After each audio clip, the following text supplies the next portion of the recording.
Olá pessoal, estou em mais um vídeo aí para a gente gravar e hoje nós vamos estudar sobre o capítulo 8 do livro de Atos dos Apóstolos. Quero desejar a todos aí a paz de nosso Senhor Jesus Cristo. E o interessante desse capítulo é que hoje nós vamos estar estudando sobre mais um acontecimento de um dos que foram escolhidos para ser diáconos da igreja e agora faz um serviço de um homem que saiu aí pelo mundo a pregar o evangelho, pelo menos em todo o território ali de Israel. Ele serviu como um evangelista. O capítulo 8 começa falando exatamente de um assunto bem interessante, porque já cita ali um dos personagens que daqui por diante nós vamos ouvir falar muito dele também, que é Saulo, o que se torna posteriormente o apóstolo dos gentios, né? E o capítulo 8, versículo 1, diz assim: e também Saulo consentiu na morte dele, de Estevão, que nós tínhamos estudado no capítulo 7. E aí por diante vai começar a contar a história, inclusive dos apóstolos, da igreja sendo perseguida. E há um detalhe bem interessante, que é o versículo 3, dizendo assim: e Saulo assolava a igreja, entrando pelas casas e arrebatando homens e mulheres, os encerrava na prisão. O versículo 4, mas os que estavam dispersos iam por toda parte anunciando a palavra. Então aqui nós encontramos um outro detalhe bem interessante. Por causa da perseguição da igreja, ela acabou pregando o evangelho em todos os lugares. Ou seja, o melhor meio de Deus fazer com que aquele povo saísse para cumprir o que o seu Filho Jesus Cristo tinha dito, que era ir por todo mundo e pregar o evangelho a toda criatura, eles agora teriam que ser obrigados a ir por causa da perseguição. Então saíram espalhados por todos os lugares do território de Israel para ter que pregar esse evangelho. E foram dispersos, cada um saiu da sua casa, da sua cidade, da sua aldeia, e saiu lá por todo o território pregando o evangelho. E o versículo 5, versículo 5, e descendo Filipe à cidade de Samaria, eles pregavam a Cristo. Aí tem esse personagem aí, que é o que nós tínhamos falado, que é Filipe, o outro diácono que se torna aí um evangelista, e foi para Samaria, Foi lá, subiu para Samaria e lá foi pregar o evangelho, e saiu pregando esse evangelho de Cristo Jesus, que tinha ali em seu coração o desejo de sair pregando essas boas novas, do evangelho. E o versículo 6 diz assim: e as multidões unanimemente prestavam atenção ao que Filipe dizia, porque ouviam e viam os sinais que ele fazia.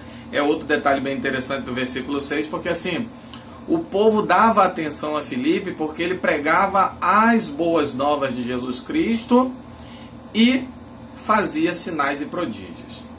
Então é uma lição para nós como igreja do Senhor Jesus hoje, porque esse evangelho que nós pregamos, essas boas novas, que Jesus Cristo nos incumbiu de pregarmos, ela tem que ir acompanhada além das boas novas, as palavras de boas novas, ela tem que ir acompanhada de sinais e prodígios.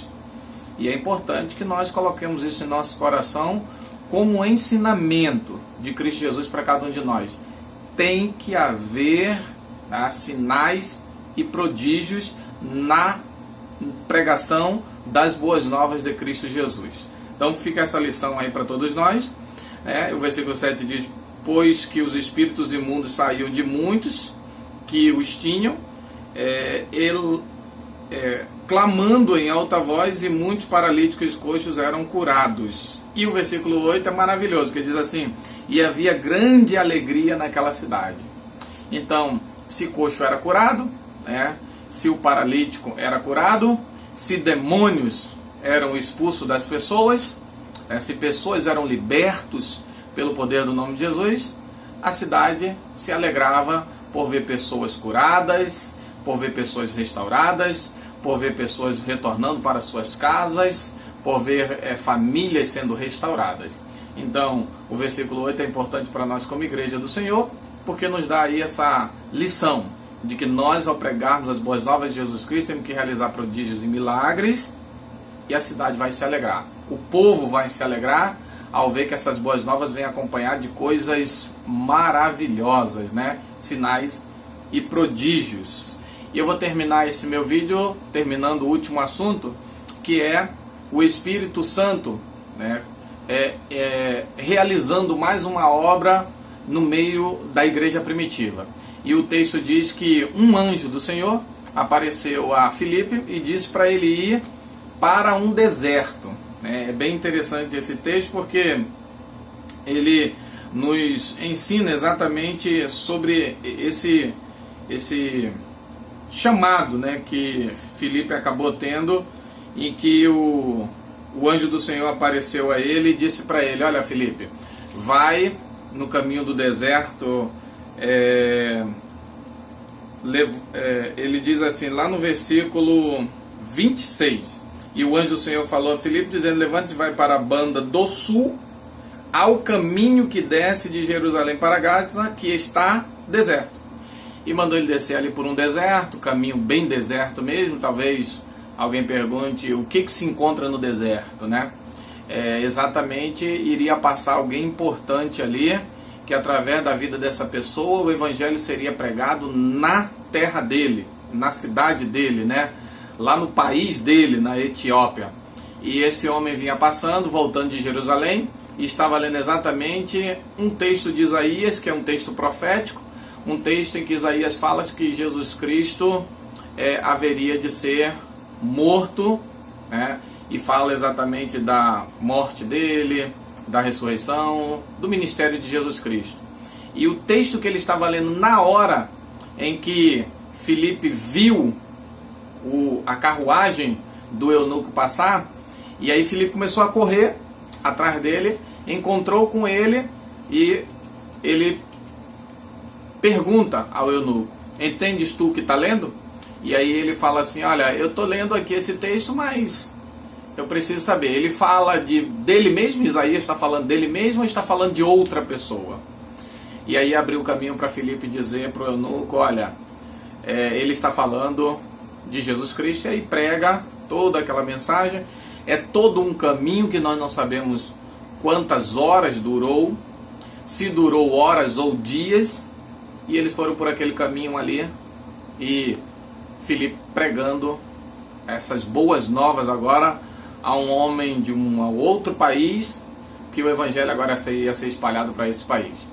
No meio do caminho, o Filipe já tinha falado para o eunuco sobre batismo, e o eunuco agora interroga ele e fala assim: tem água ali, para o carro aí, tem água ali, o que me impede de ser batizado? Filipe desceu com ele, disse que nada impedia, batizou ele nas águas, e o texto final do capítulo nos é relatado por Lucas, de que o Espírito Santo arrebatou Filipe e levou ele para outra cidade, para lá dar continuidade a essa pregação das boas novas. Que esse capítulo ele seja bem instrutivo para cada um de nós, e eu deixo para cada um de vocês aí do grupo essa mensagem de que Deus, ele tem uma obra para cada um de nós, tá bom? E você que recebeu um chamado de Deus, faça esse chamado. E o nosso chamado maior é pregar essas boas novas, pregar as boas novas, acompanhada, tá, de sinais e prodígios. Então é importante isso. Você, precisamos, sempre que pudermos, estar pregando essas boas novas aí, acompanhada de sinais e prodígios. Amém? Fiquem na paz, e amanhã estamos de volta aí.